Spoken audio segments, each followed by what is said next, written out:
Assalamualaikum warahmatullahi wabarakatuh. Nuwun sewu dumateng sagung tamu. Kanthi kapurwakan nunjukaken raos syukur wonten ngarsanipun Gusti ingkang Agung Sumadi. Jalaran katitiratri menika panjenengan sedaya ugi kula tasih kaparingan karaharjan kawilujengan saha kalodhangan wekdal ingkang mirunggan saengga saged pepanggihan wonten ing dalemipun Bapak Suparlan tiyang sekalian.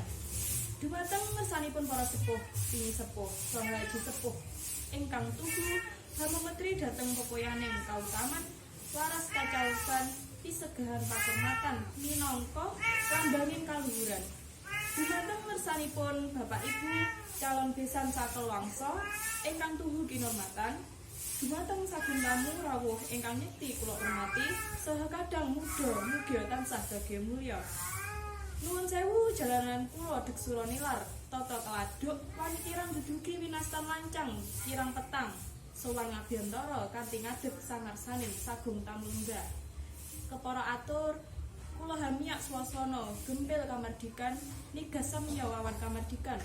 Mila kanthi menika kula nyandung deduka ugi lumunturing pangaksama. Mundi dawuh awit keparangipun Bapak Suparlan tiyang sekalian, kula kapiji minangka pambiyawara wonten ing adicara midodareni menika. Keparengga kula badhe maosaken menggah tantamaning adicara ingkang badhe lumampah.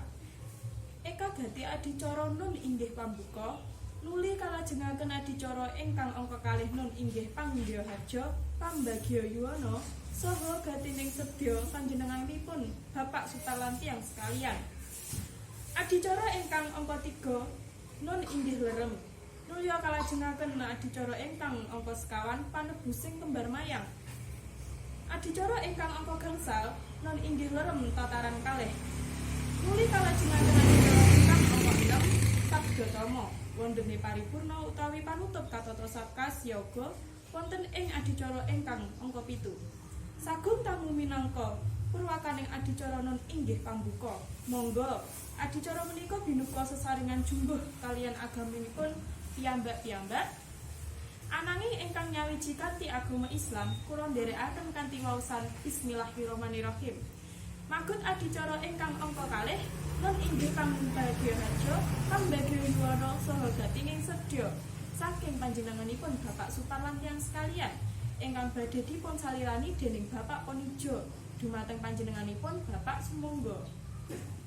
Nuwun sewu kepara adicara kasigeg sawetawis kanthi menika monggo dhateng kadang wiranem ingkang kadhapuk kanthi sebaten pramuladi nulya engga ngratitisaken pasugatan ingkang sampun katata kasiyaga.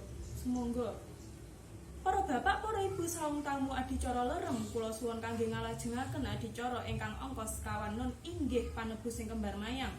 Wondene para ingkang minangka Kisaraya Jati badhe dipun salirani dening Agus uga badhe dipun salirani dening Wawan dumateng bapak sekalih.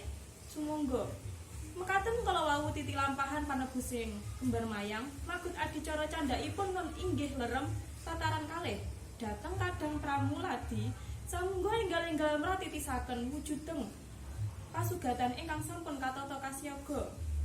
Nuwun sewu adicara lerem kula suwun kangge nglajengaken adicara candhaipun.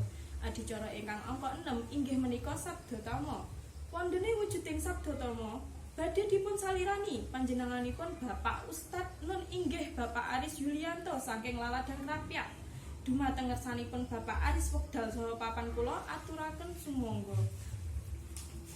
Mekaten kala wau wujuding ular-ular utawi sabdatama ingkang sampun dipun dhaharaken dening Bapak Aris mugi-mugi kanthi menika saged minangka pandonga saha pangestu saking tiyang sepuh dhateng calon temanten kekalih ingkang badhe magut brayat enggal ing pakangkah saha pangajap mugi-mugi adicara pahargyan daw temanten ingkang badhe kelampahan benjang saged lancar gancar lulus raharja nir ing sambekala.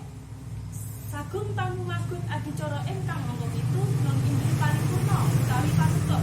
Ananging saderengipun adicara kampukasan kula minangka pambiyawara tamtu kemawon kathah kekirangan saha kalepatan mila kula nyuwun lumutring pangaksama.